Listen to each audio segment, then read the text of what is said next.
And this is low pan. What is different? Qual è la differenza? I'm translating because not everybody knows English. Okay. Questa adesso ci dice la differenza tra la bussola e il low pan. The middle is not the same. Il lago non è lo stesso. The middle is thicker and this is the more. Il lago è molto più sottile nel low pan. So this is a very accurate. E quindi è più accurato. And low pan have the data inside. E si vedono i dettagli all'interno, così, cioè si vedono proprio tutti i dettagli. Italy low pan and make the different layers. Ok, questo è il low pan, per esempio, che sta studiando Stefano e Pierfrancesco, ha dei livelli diversi, cioè ogni maestro mette i suoi anelli.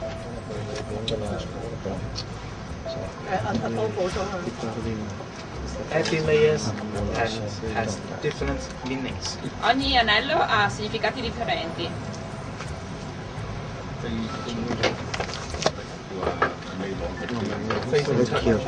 C'è anche numeri italiani. Sì. Period 7, period 8.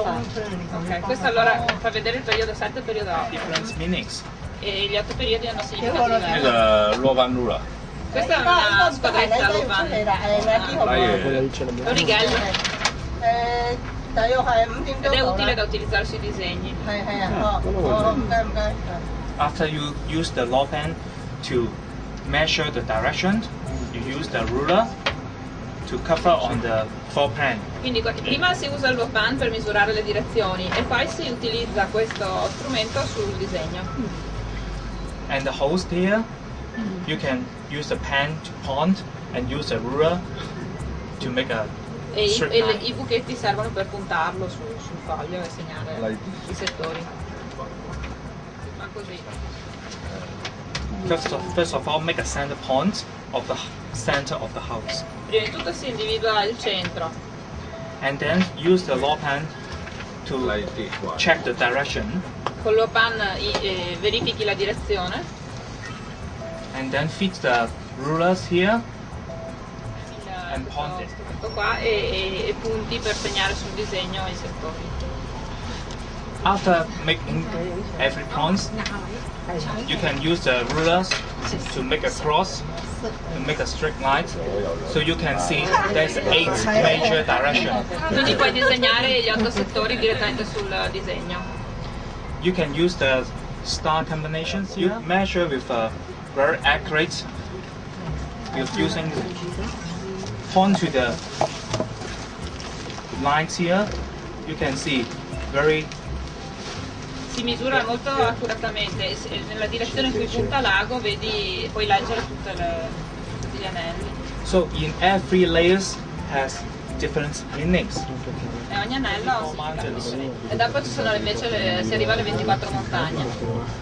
Then you have 64 more details meanings for fortune telling. E poi si arriva a 64 diversi significati per predire la fortuna. If you're going to master level, professional level, the very small red point here will have a special meaning. Se vai a livelli molto avanzati anche i puntini rossi qua sull'anello più esterno hanno dei significati speciali. Here is 384 small points here. One is 384 puntini nell'anello esterno. One is red and one is black. Have a positive meaning and negative meanings. Ci sono rossi e neri, il rosso è positivo e il nero negativo. But this one is a professional layers. Ma questo è una cosa professionale, sono anelli molto avanzati. So most of the Feng Shui lovers, maybe they use the layers inside. So accurate law pen is very important because even you one degree angle make different meaning. So the normal compass cannot do it. L'accuratezza invece di un low pan di questo genere è più è di più di quella di una bussola normale. È più Questa continua a preciso, sì. ballare. Questa cosa non And this one is the, yeah, this one is a very cute one. Feng Shui ruler. Questo è il metro Choy. Yeah, Feng Shui measure taped here. We can measure every. Ci dà le misure. My name is Michael Chen. I'm practicing architect in Hong Kong. Because of in my young time, I have been following the Master Wang of the Ouyang School of Feng Shui. He is a master that has been well known in the Chinese circle throughout the Southeast Asia, as well as Hong Kong and Taiwan. He has published widely, so our school is quite, I would like to clarify the many interpretations about what we call so-called form school written in many articles in the West. Actually, to most practitioners in the East, where the Feng Shui originates, the form school never exists, actually. It is, the form actually is part of the Feng Shui theory. So Feng Shui is comprised of the form and the compass together. Normally, I think most of the Feng Shui people will agree on the formats. That's why it is a sort of a more universal understanding. The only difference among the different schools is mainly on how to interpret the compass. I've been interested in Feng Shui and Chinese astrology for as long as I can remember. In practice, probably about 30 years. I used to be a musician, and I think music combines the aesthetics and mathematics, which is what you find in Feng Shui as well. The Chinese number 3 consists of 3 lines, the top one representing heaven, the middle one people, and the bottom line is earth. And this shows the combination between Chinese astrology and Feng Shui, because the heaven represents the time of events, which is given by the motions of the sun, the moon, and the stars. The ground, of course, is Feng Shui, where we are being. But none of this will work unless we ourselves do the right actions. We must take the opportunities which are given to us by time and by the place where we are. And if we make best use of those opportunities, then we have good Feng Shui. My name is Choy. I'm a Feng Shui architect, and I got interested in Feng Shui because I basically want to learn Feng Shui to enable me to design better, and that was my starting point. And this is more than 30 years ago. And after 30 years of study, I realized that there is a lot of Feng Shui I can offer, but also there's a lot of Feng Shui that are superstitious, and we need to study it deeply to retain what is useful and throw out what is not useful. And we also got to bear in mind that Feng Shui is a Chinese cultural phenomenon, and we need to understand Feng Shui not only from a Chinese perspective, but from a world perspective, because every culture has their special characteristics, and we need to take these characteristics into consideration when we apply Feng Shui universe. Okay, we can start looking at the relationship between the Compass School Feng Shui and architecture. Compass School Feng Shui looks at the intangible energy, things like time, space and orientation as a fixed environment. But without the form analysis, without physical observation and detail analysis of the environment in the physical sense, the compass methods will not be that useful to the architects, because you could focus the compass methods in many different levels. So before we can actually use the compass method, we first need to find out the physical condition of the site, the context of the site, and also, most important, the human needs, the requirements of our clients. If I understand these two tangible components, right, then we can apply the intangible Qi analysis in a more productive way. And we can use the compass score to give you an extra dimension which you would not have come to if you only use logical and systematic thinking.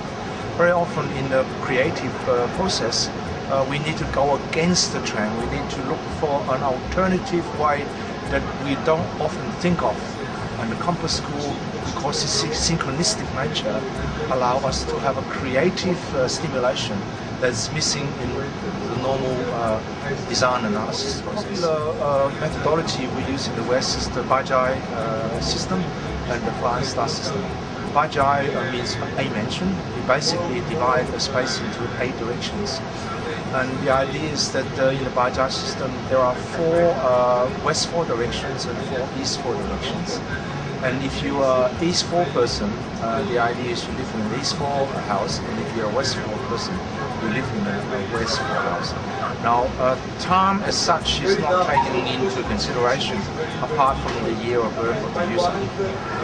It is a reasonably simple system, but it's a system that's quite useful if we consider local situations like where to put a person's desk, where to put a person's bed, or in which direction that is most favorable for general items of the household.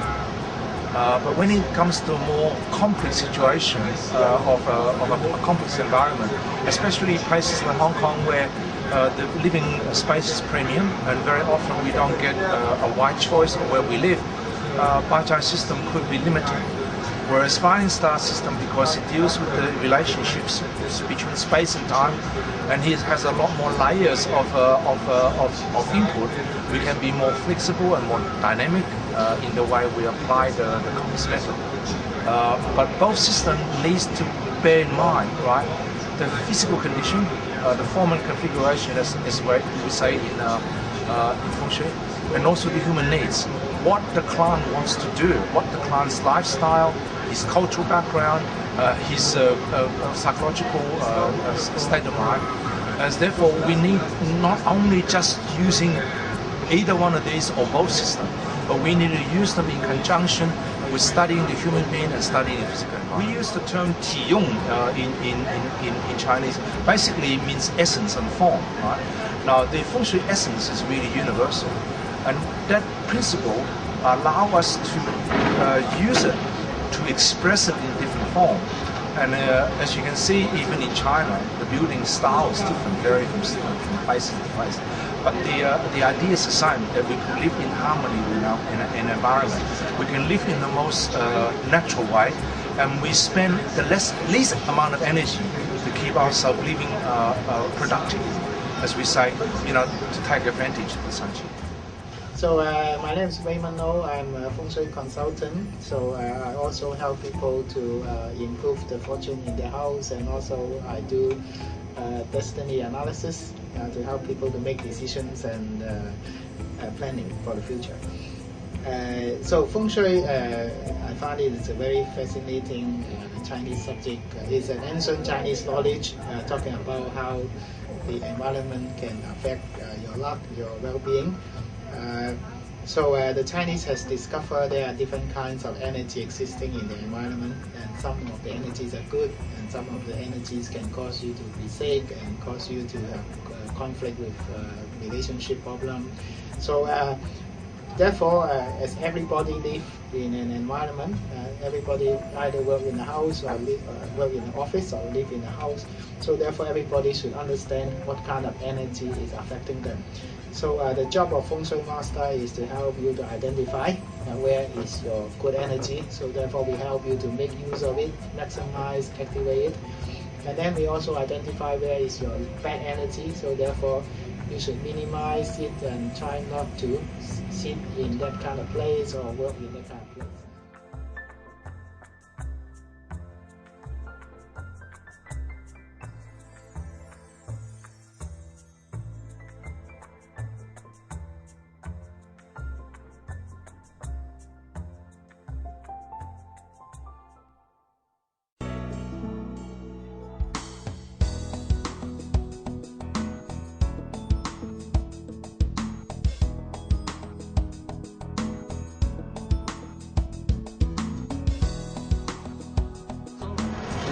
From the compass point of view, it is also valid because it is on the Kim Gua. You know, they are sited the building in between two hills. So there is a problem with this kind of Kim Gua. This is not a very good one. It's like whenever you make $1, somebody will take 50 from you. So you never make money, right? Because you make $1, I take 50. So with that 50, you make another $1, I take another 50. So you still have only $1. So you know what I mean? This is how the corporate itself reacts. So it's very interesting because you will see that the behavior of the headquarters, the feng shui of the headquarters of the building also affect the business of its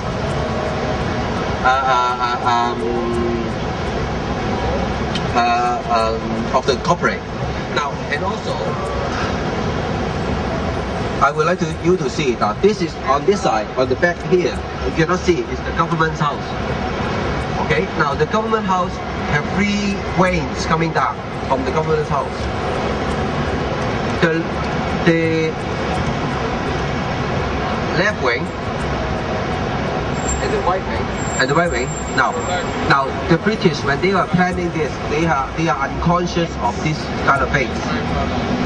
They have built one Catholic church on the left wing, a Protestant church on the right wing, and the government house is in the middle. From feng shui point of view, the church is the temple.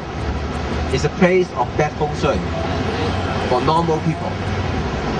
So, but by putting a church on 2 sides, you have make sure that the good qi comes only to the middle. 呢啲就叫做化煞為權。So it becomes to turn the bad qi to power. It's just like you have 2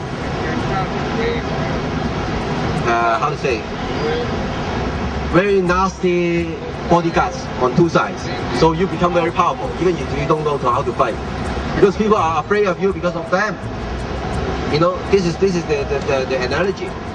So I'm essentially a Feng Shui practitioner, so my title is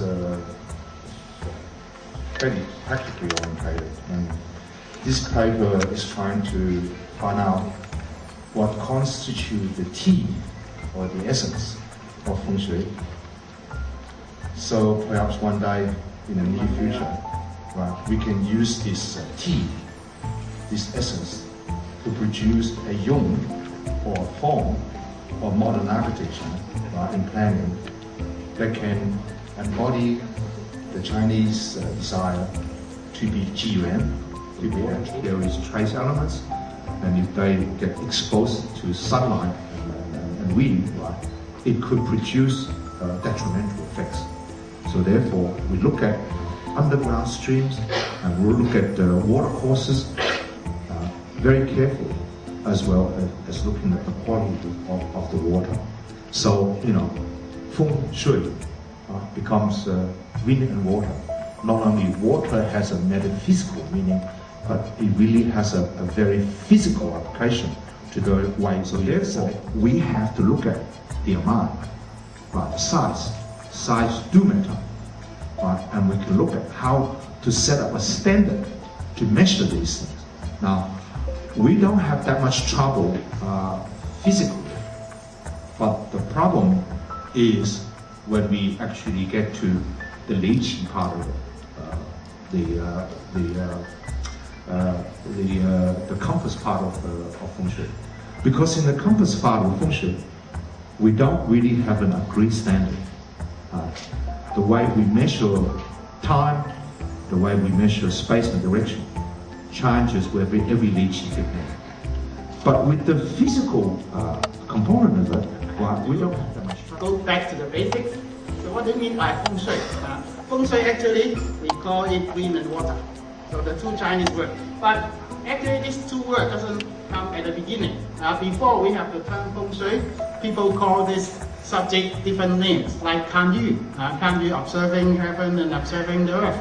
And also like Dili. Dili means the theory of the land. So then why today we call it wind and water? So actually it comes from a book, Zhongjing. I think some of the distinguished speakers already mentioned this lamp. It is a book written by a gentleman called Po. So he lived about 250 AD. And at that time, I think the Chinese already has this practice of finding a good spot in the landscape to bury their ancestors. And they always believe if they bury the ancestors in such a auspicious land, it will generate good energy which can benefit the future generations. So, but how do you find? So where do you know this is a good spot or not? So therefore, this Kwok Po, a very good Feng Shui master, he has written this book called Zhongjing. So actually, it means the book for burial. So what he's talking about, he actually is a guidebook to tell people what kind of landscape, what kind of mountain and water configuration is defined as a good spot, good Feng Shui site. So therefore, the book actually describes different kind of dragon water configuration, but the most important sentence I quote here, the energy of the dragon will be dispersed by wind and will stop at the boundary of water. So perhaps this is the most important sentence in Feng Shui. So why? Because the first thing we look at it gives us the term Feng Shui. Because in this sentence, immediately you can see these two words, wind and water. So therefore we believe actually the term Feng Shui comes from this book. Now we look at this is traditional hotel. I saw a TV program, it was rated the #1 hotel in the world. So when they build this building, so they have considered the same concept. So if you visit Tsim Sha Tsui, you find this hotel. Why they build it this way? Exactly, is to preserve the energy in front of the hotel. Because the traffic in front is very fast. And also opposite side is the sea. So therefore there is no shelter. When there is no shelter, you need to create your own shelter by building it like this. So therefore the energy comes in, at least something will circulate. In front there is a fountain, the energy comes into the entrance. So therefore, very easy, you can compare the building next door. There is another hotel. So this hotel doesn't use this principle, they just open the door alongside the road. There's no protection at all, nobody enter from that door. Most of people enter from behind, enter from the side. So therefore, this is how you use, actually in architecture, this is also a good concept to preserve the energy. How the dragons enters Hong Kong. So it comes from China, entering Hong Kong from the northeastern side. And the first stop is the tallest mountain in the territory, we call Tai Mo San. Tai Mo San means a head, big head. It's the mother of all mountains in Hong Kong because it's the tallest one. And then from Tai Mo San, it branches out into 3 directions. So very simple. I just make it simple, look at 3. Otherwise, it will be very complicated because we call Kowloon means there are 9 dragons. But the simplified one is the 3 major mountain ranges like this. So the one coming directly to the south, it stops at a mountain called the Lion Rock. Very easy, you look at Kowloon, look north, you see the rock like the shape of a lion. So therefore, the first dragon stops here. So when the dragon stops here, there's powerful energy. So therefore, this energy benefits Kowloon Peninsula. Kowloon Peninsula is a piece of flat open land. So therefore, the energy already quite powerful here. And if you measure the distance between the Lion Rock up to the tip of Kowloon, Tsim Sha Tsui, where you come to, a place you should visit, Mong Kok. Mong Kok in Chinese means the most prosperous corner. So that's exactly the middle of Kowloon, between the foot of Lion Rock up to the tip of Tsim Sha Tsui. So therefore, when they make the name Mong Kok, they already understand a little bit about Feng Shui. They realize that is the spot, like there's the concentration of qi in that area. So it's a very prosperous area. You have the ladies' market, so 24-hour active.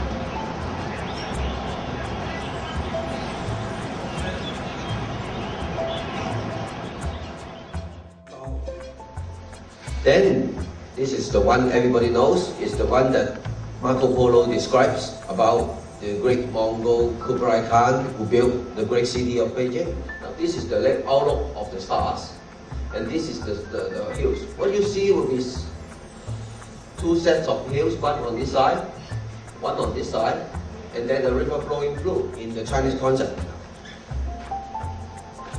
When it multiplies, it becomes the 4 seasons. Turn it around. Use a radius here. It forms 5 points. It's a pentagon. It denotes the 5 elements.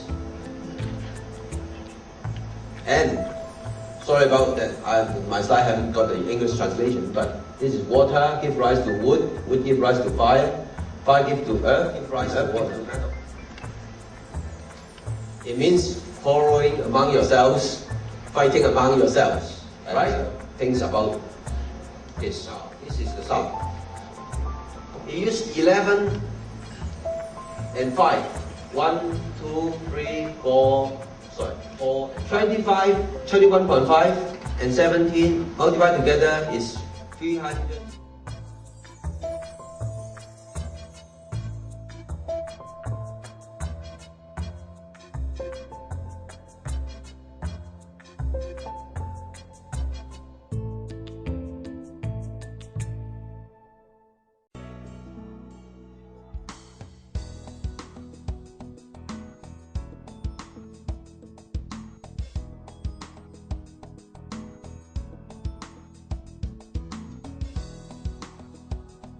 Famous instrument that you always see on the covers of books, and you see people with the low pan.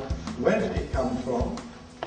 And on the low pan you find engraved on the edge the 28 mansions, and that has been a special study of mine, so I'm going to talk about those.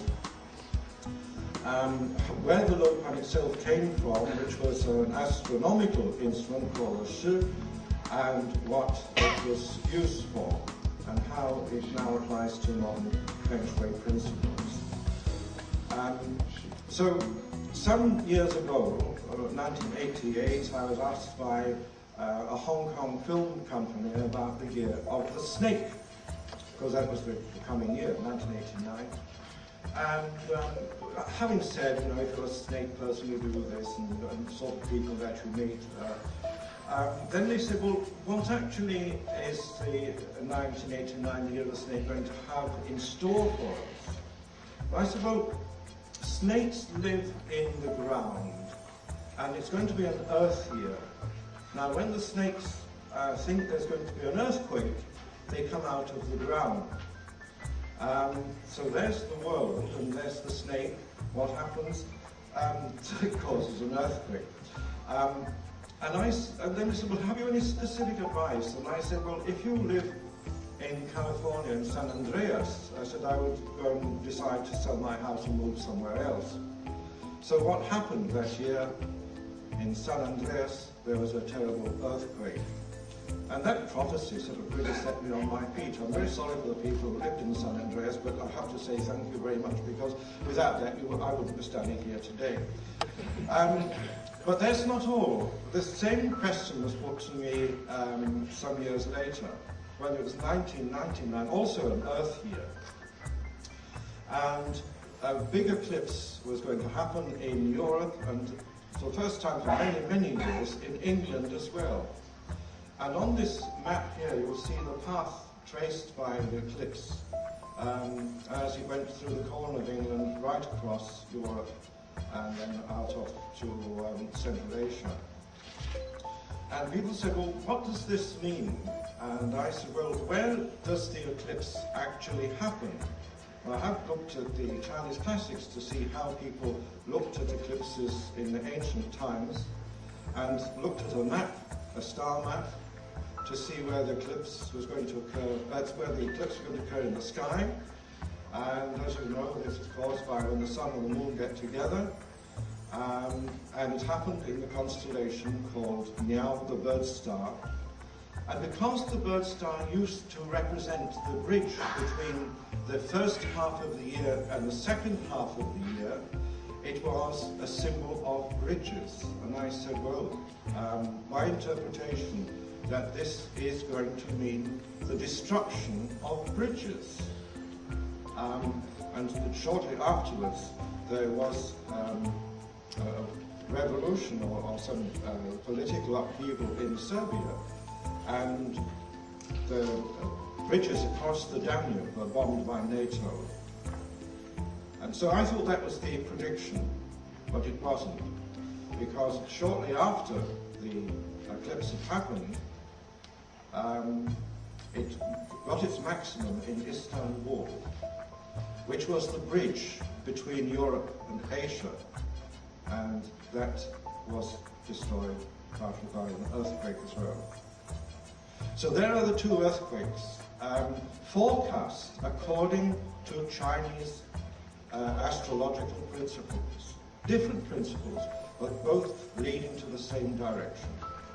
So that's really my introduction to this talk, because I've been mentioning the Lopan. And of special interest, everybody thinks, oh, here's the Lopan, this is the essence of Feng Shui. But what people tend not to bother about is the actual outside of the Lopan. We'll talk about the inside of the Lopan, but let's have the outside. This is a very famous picture, of course. It's a Qing dynasty book, but it's representing something which happened many years before. So there is the Feng Shui master looking at his Lopan. And today you might see somebody using a Lopan in this way to find the right place for a house, or the right place, in this case, for a tomb. And then we see this Lopan here, an antique one. It's handmade, inscribed by hand, and on the outside you will see some Chinese signs. Let's have a closer look at this outer ring of the Chinese signs. Oh, what a second here. Oh, I need the new battery, right?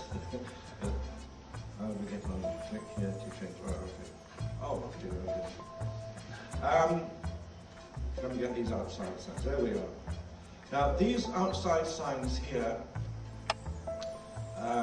are members of the 28 mansions of ancient Chinese astronomy. There they are all marked up on the outside of the Lopan. Those are 5 of the mansions of the dragon. Now the dragon has his horns and a neck, it has a heart, and it's got a tail. And what do we put underneath the dragon's tail? Well, if you live in the countryside, you have a horse. Whenever that horse or the cow does something on the ground, that's valuable stuff. You don't leave it there, you collect it up. And if the dragon happens to use the WC, then you go there because it's dropped gold coins on the ground. So that's why there is a basket underneath the dragon's tail. If you have a copy of the Feng Shui, you will see the 7 spirits of the mansions there. Here are the representative spirits. Some are favourable and some unfavourable. This one here you can see. Oh, there we go. It's going on a bit faster. It knows we're running out of time. So the 7 spirits. And here are the 28 mansions arranged around the compass, and you see that they're all different widths, because originally there were only 4 divisions of the sky. You had the dragon, the tiger, the tortoise, and the bird, and then these got divided up each into 7, and sometimes we had to squeeze in an extra one, which is why in some cases you don't find that the central mansion is actually in the right place. The heart of the dragon is not in the middle, it's been pushed out of place by the room, which is why the dragon's heart is considered unfavourable. Over here, the heart of the tortoise, there was no star, there was no constellation there, which is why it's called empty space. There's the horn of the dragon, and you can find that if you follow the stars of Beidou, the Great Bear. and then we come to the stars of the dragon, and they occupy a quarter of the sky over there. The interesting thing is that in Western astronomy, the dragon is the birth star over here, and it's quite a big constellation. Over here, there's Beidou pointing to the start of the dragon, and in Western astronomy we also have a constellation called the dragon as well. Now, I don't know if anybody is here from Guangbo.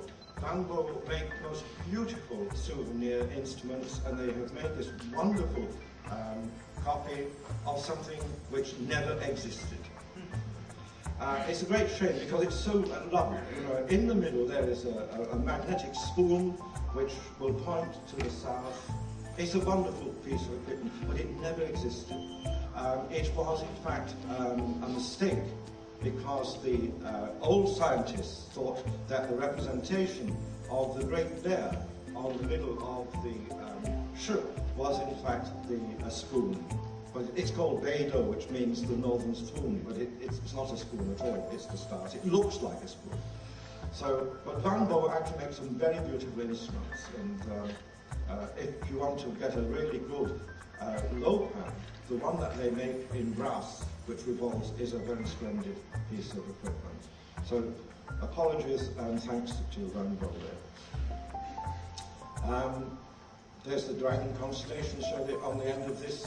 First century ancestor of the low pan. So all you Feng Shui people that like your low pan, here is where it all came from. But what was it for? This is what heaven qi is intangible, the earth qi is tangible, and everything has yin and yang. So the San Chinese mythology that we developed, assigning that an appropriate Feng Shui solution exists somewhere, right, in this qi field, where the yin and yang quality of the San Chai Qi, heaven and earth Qi, is in harmony with each other. So finding that harmony, right, is the trick in finding the most responsive design. And this is the office space, right? We're taking over one corner of the office. That's interesting, right? When you look at the shaping here, in actual fact, this, right, is the facing. Because this is really where the main tongue is. This side in here has a very close street. So in actual fact, when you look at the floor plan, right, the floor plan here, right, the main tongue is in there. There's another street along in here, right. So the facing orientation of the building is space S, right. And you can see this is our design proposal, okay. And then this is the entrance to the office, okay. We kept the fish tank because it's a very important procedure, right? And we did the layout, okay? And in this paper, we will have the 5 different criteria. We will do the comparison from energy, circular design, balance, local design, lakefront house we design, and have the traditional concept into it. You know, the courtyard house, the opening, and also the screen turn left for the entrance. And every single water from the rain is piled, reserve them, and purify them, then go back to the city drains, go back to the lake. Never pollute our lake, our environment anymore. Every of those, and at the house, we all have the large pumps, and to pump the water into the recycling bag. And if you look at the ideal Feng Shui model, how we trace the dragon, look for the sand, establish the Feng Shui spot, right? The water course and orientation, right? These are really there to strengthen our human needs for survival and procreate. And if you use your imagination, this diagram really look like a woman lying on a bed giving birth to a baby, right? And you can see the deep layer of Feng Shui is about love, procreation, about how to continue the human race. And throughout Chinese history, the Chinese realized that the Shui Tong Qi, the soil and water qi of a place, does affect the characteristic of people living there. In this classic here, right, they talk about the classic of the Qinghai, talk about Diji Yange, the outstanding land who produce clever people. And I give characteristics, so how different prices can influence the people. For instance, prices that are difficult to get to, people likely to be narrow-minded and stubborn, and so forth. So the spiritual qi, right, affects us. And once you're born in a certain place, for instance, I was born in China, and it doesn't matter where I end up or where I travel to, right, there's a certain spiritual qi that I travel with me, and that determine my characteristic. And the Chinese would always see himself as human being, standing on earth and under heaven. So it's affected by space and time in his action. To be in the right place at the right time, doing the right thing, is good Feng Shui. And this is expressed in the 3D Lo Shui diagram, on how we can see a human being stand on earth under heaven.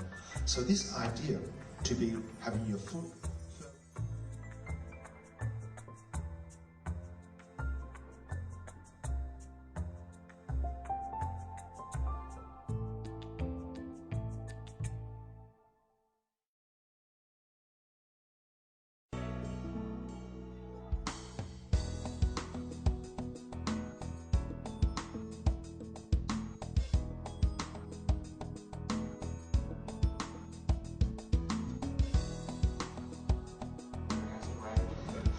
He is also a visiting professor at the Faculty of Architecture of Ferrara.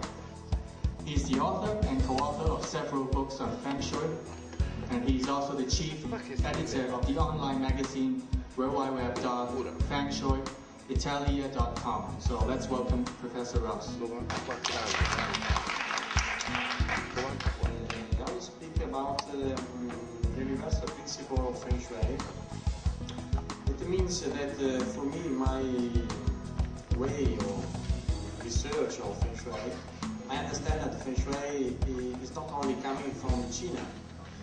I mean, Feng Shui is coming something that speaks about the principle that every people in the world are feeling it. In our countries, Etrusky, Greci, and something like this, we can find the principle of Feng Shui in the same way. I travel in India also, I find the same principle in India, in Japan, and the same principle. So I want to speak, there is something in Feng Shui that is universal. Universal theory that people feel everywhere, because people have a heart everywhere, a blood everywhere, so feel the rhythm, the cycle of nature, and this feeling he have tried to express in map in different way. So you can say I can try to speak about this principle, and at the end I just show a case study how this principle can be used in furniture, it can be used in architecture planning, something like that. My theory is that I would like to do a holistic architecture. Holistic architecture means everything is going to maybe new sense about color, new sense about philosophy, new sense about I don't know, personality. Everything comes about you can say the harmony for man. Everything can be used for holistic architecture. Feng Shui, of course, is something that is just one. But I like to feel that is a good researcher to understand all the countries, all the culture in the world. So one principle could be the yin and yang, but every people know this principle. But like I say, our heart have a yin and yang, and the universe have a yin and yang, they start from a center. But in the culture, this is a city in Italy, near Rome, and it's typical because it starts from a center. Then the people build around the center, and we can find this model everywhere in a different culture, in a Buddhist culture, and many temples. The center of the city is something special, because people have inside a center, so we feel outside a center. Everything is a connection. So in that way, in every part of the world, the people give in the center more power, more sense. If we have a table and put something in the center, it's different from putting in a corner. We feel more power put in the center. Why? It's because there is something inner, there's something forces that work inside. Maybe if you look at the sky in the long time, we see that everything is going in the center. The center is near the polar star.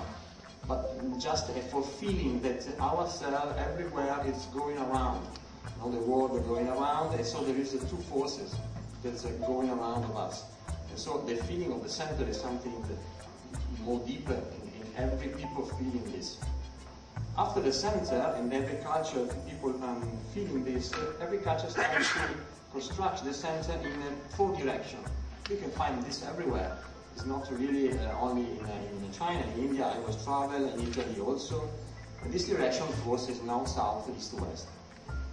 Because of the magnetism of the earth, this is India, no? It starts from the east and go to the west.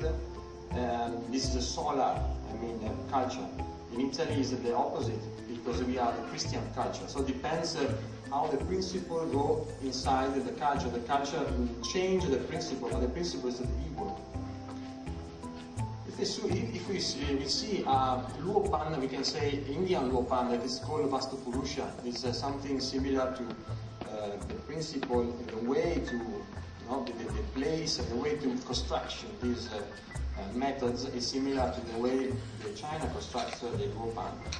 Have interesting things. Have the northeast, the place of the head, and the southwest, the place of the bottom. It means the energy is more little in the northeast and more stronger in the southwest. We can say similar also in China. We can say this is the line of the earth. So is some connection. But I want to say that the center, this is called Brahma. Brahma means the God. And the center of Luo Pan is the Tantien. So it's similar, the God. That's the space that could be reserved. I was traveling in Tibet, and I see that people do the mandala starting from the center. The center is the God, and then coming out of the center. In the temple, in the center, there is the God in the temple. In our church is the center of the cross. And the cross, there is a cupola, the big space. This Indian house, in the center is open. There's a trees. Why? Because the energy must be fluently and must be just going around the house. But we feel the center in our body, and our body has a center. And when you see the Buddha with this belly, it's not because he had eaten too much, but because he has a power energy, and because he has diaphragmatic breath. No? It means something, of course, of enlightenment man that they have emotional control, because our emotional, the center is 2 fingers under the belly, on the tantien. But Leonardo da Vinci, that is Italian, maybe many people know that, ever write the Vitruvian Man. They have in this characteristic picture that the man is in the square and in the circle in between. That means sky, earth, and the man in the middle. It's the same topics people speak before. And the middle of this picture is a belly. The belly is the raggio and road of the circle. Is the center point. In Feng Shui there is, of course, many schools. There is the school, the compass school, the form school, and we can say the way of heaven, way of earth, the way of man. I'm trying to go deeper in the way of man in Italy to connect the personality and the house. So how people why people do this, have this furniture, why people sit in one place instead of another, why people dress in some way instead of another. This is because inside he needs something that outside he expresses in the same way. Nothing outside exists without inside. And so we can understand, we can cure outside in some way, curing the person. I mean, you can understand some block of a person, maybe a person really rigid and house rigid, or a person too much confusion in some way, you can feel it in the house. And then you can work in some way, in you can say, psychological way. Then we just go inside of a case study, so we see what could be a work of a water collection system. The water is collected in the system and used to the toilet. This is the grey water system. The grey water is purified from the natural wastewater treatment system and after used to water the garden. I designed this the greenhouse.